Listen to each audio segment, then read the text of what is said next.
A very warm welcome, and today I'm going to show you how to fix your lawn. This summer's heat has been tough on my backyard lawn, and the sprinkler system breaking down in between didn't help either. I have many bald patches, some crabgrass and other weeds that have taken hold.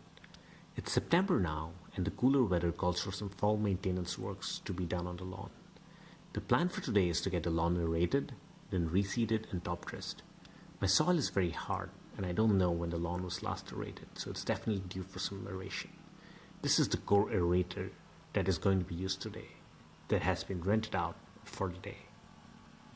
Now, I did spray some liquid aeration product last month, and it definitely seemed to help make the soil seem softer at least. But today we're going to follow it up with some core aeration to ensure the grass roots are able to get the required water and fertilizer. I got some help today since I don't have a truck to rent the aerator, so I figured I might as well pay someone to get the machine and do the work for me for a little more than what it would cost me to rent a machine. Now there was a step one that I did not show you, was to mow the grass down with your mower set to the lowest setting and pulling out any visible weeds. With the core aerator, you want to do a couple of passes to ensure you have good coverage throughout. Making the turns with the aerator is most of the work involved here, and since my lawn is not very big, there are quite a few turns involved. Be sure to mark your sprinklers beforehand so you don't damage them while using the aerator.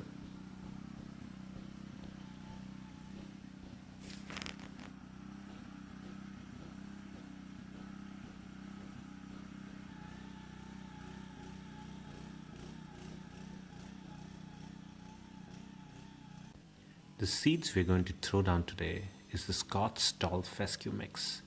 These should do well in California with the dry summers and should blend in well with the existing lawn. Here is the look at the cores being thrown out by the core aerator. You don't need to remove the cores being pulled out, and they will break down quickly on their own.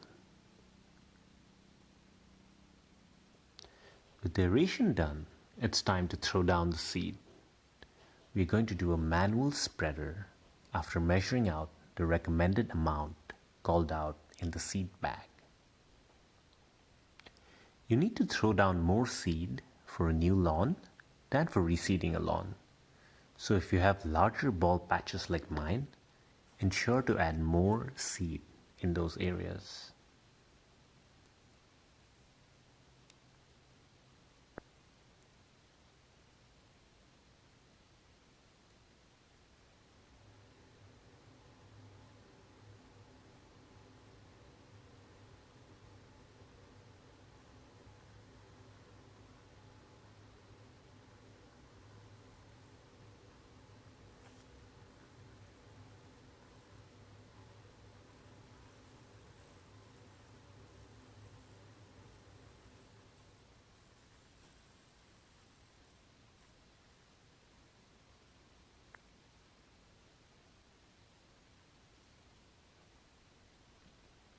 The soil that we will be top dressing today is the Kellogg's Topper soil for lawns, sod and seed. It cost me around $6.50 per 2 cubic feet bag in my neighborhood big box store, and we will be using 7 of those bags in the backyard today. Note that the soil contains some starter fertilizer mixed in already. If you use something else that doesn't, like peat moss, which is an excellent alternative, be sure to throw down some starter fertilizer at this point as well. When adding the soil, you want to try to cover up any seeds that you see with a thin layer of the soil to ensure the seeds have soil contact on both sides.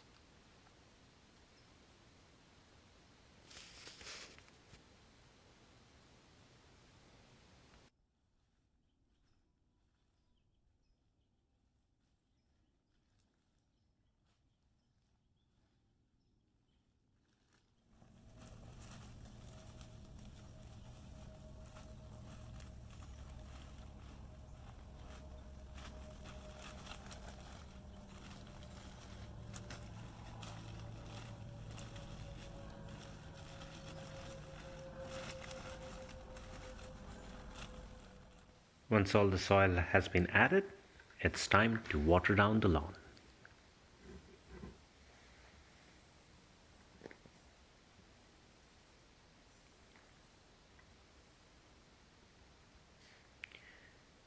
You also have the option now of using a roller to level your newly added soil, as well as to ensure a good seed soil contact.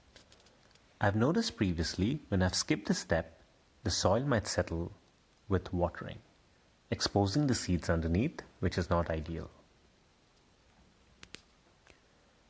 As we are wrapping up this last step of our process, I do want to call out one of the biggest reasons a lawn reseeding project often fails: improper watering. We now need to ensure that we keep the soil moist all the time for the next 2-3 weeks, watering 2 to 3 times a day if necessary, based on the conditions. We don't need to water a whole lot every time, but enough to keep the soil moist at all times.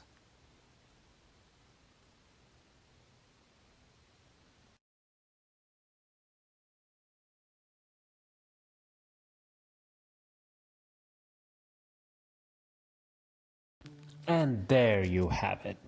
Our aerated, reseeded, and top-dressed lawn is ready. I hope you enjoyed watching this video and found it useful. Please let me know if you have any questions, suggestions, or if you want to see some follow-up videos by adding a comment in the comment sections below. Thank you.